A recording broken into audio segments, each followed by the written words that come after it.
Hi, I'm here with Hacking Loops to talk to you about Tor. If you've been involved in cybersecurity, and if you're into Hacking Loops, you're probably at least interested in cybersecurity, you probably have some knowledge of Tor, maybe that it's an anonymity network where you can access websites and they have no way of tracing you, sort of like a super VPN. But Tor also allows you to publish websites anonymously.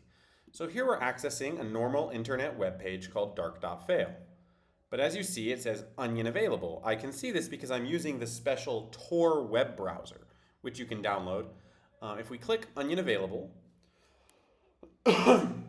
Tor is not the fastest. It will start loading the page through Tor. So look at this really quick. What you're looking at here is a special Onion domain name.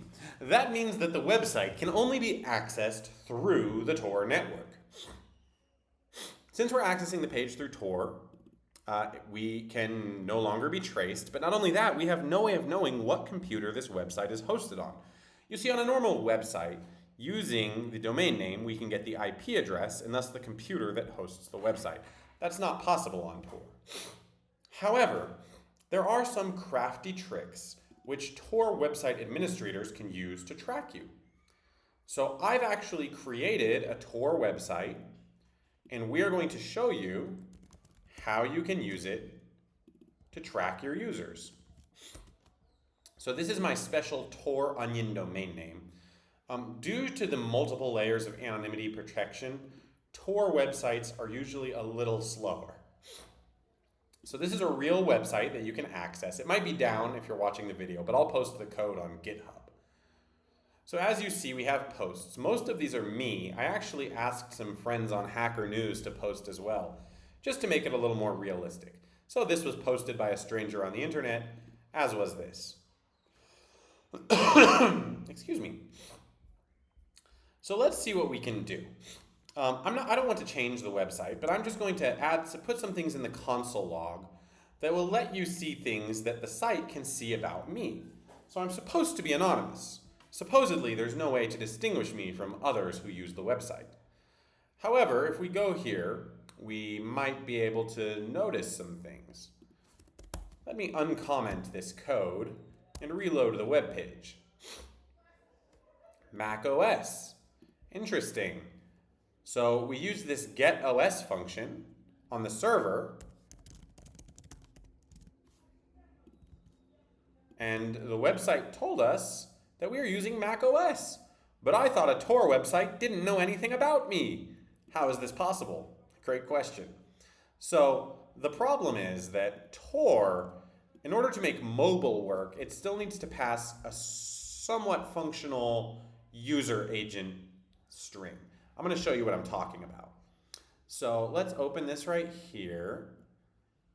And if we look in the request headers, we see user agent, Mozilla, Macintosh, Intel Mac OS X.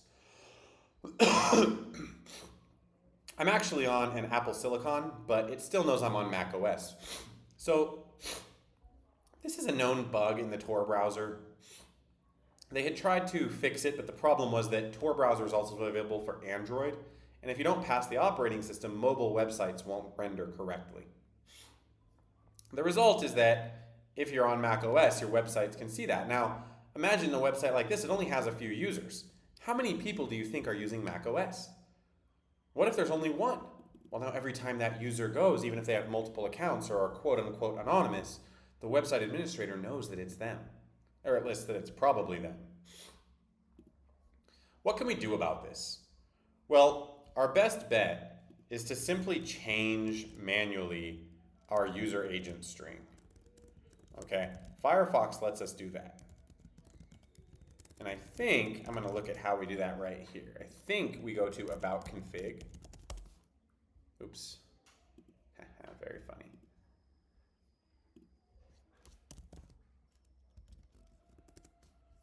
Let me just make sure, About Config.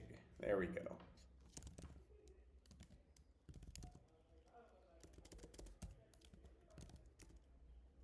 Let me look at this user agent. We should be able to make a custom user agent here. And And let me just see. Yeah, it's general dot user agent dot override, I believe.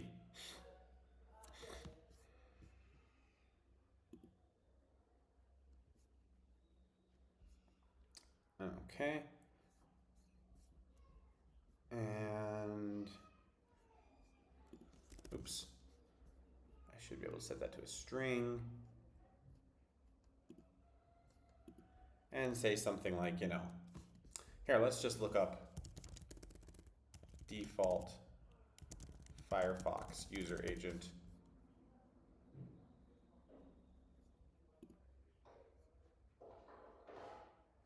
Just make sure we get the right one.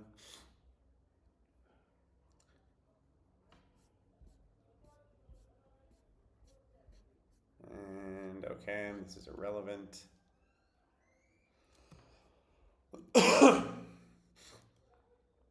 Excuse me.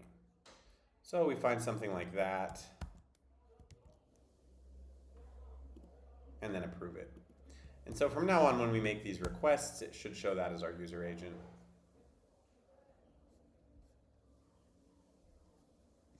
Okay, I think I'd have to restart the browser, but the point is it allows us to reset our user agent to be whatever we want. And to be honest, that's really not the solution I would recommend though. If you're using something like Tor, what I would recommend is instead of running it on your host operating system, okay, I recommend you use something like Tails, or at least run it in some kind of VM. So Tails is going to give you a virtual machine, a virtual operating system that is completely anonymous and designed to run Tor. Everything will run through Tor. This makes it harder for you to accidentally not run your content through Tor. So if you just look up, Tails OS, you'll get instructions for how to run Tails. This will be a lot safer than, manually hacking your user agent string. Although that is a fun, techie way to do it. Run Tails, and that will prevent that bug. Let's move on. Okay, so I've uncommented some code here, and we're going to go back to the console, and I forgot to call the function, so I will refresh. So we see this object, width 1400, height 400. But if I do this and refresh, height 100. What's the big deal? Why is that a problem, you ask? Well, if different users have the browser at a different size, the website front end can detect that using JavaScript. Oof, this is a big problem, especially if you have a very small screen or if you're on mobile. What to do? Simply go to Settings and set Tor to run in, there should be, let me see, yeah, security level standard. When you download the Tor browser, by default, it'll run in standard, the least safe mode. Why? Because most people are using Tor not to access hidden services, but to access the regular internet. And unfortunately, much of the regular internet will not run without JavaScript. However, you can put it in safer or safest to get a more secure experience on Tor.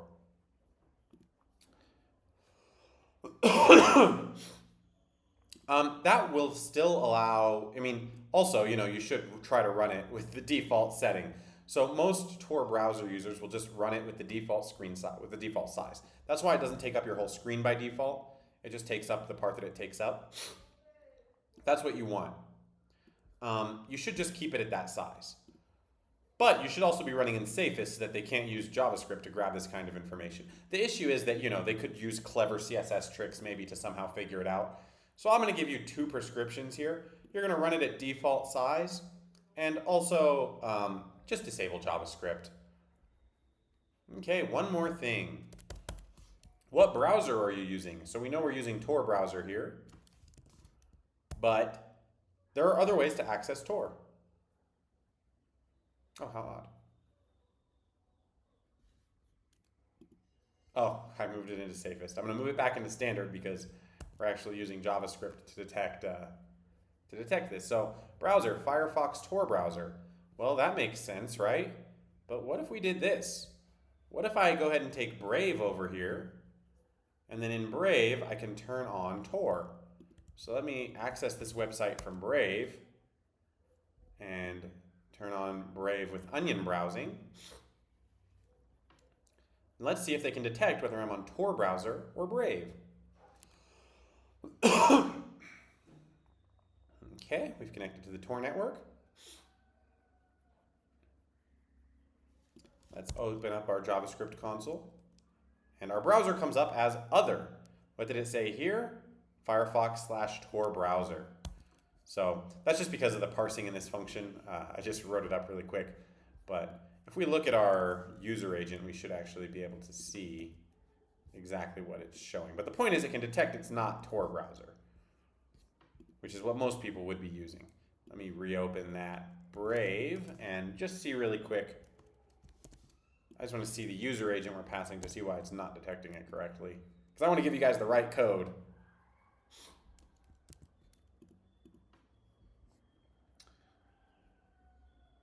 So in our headers,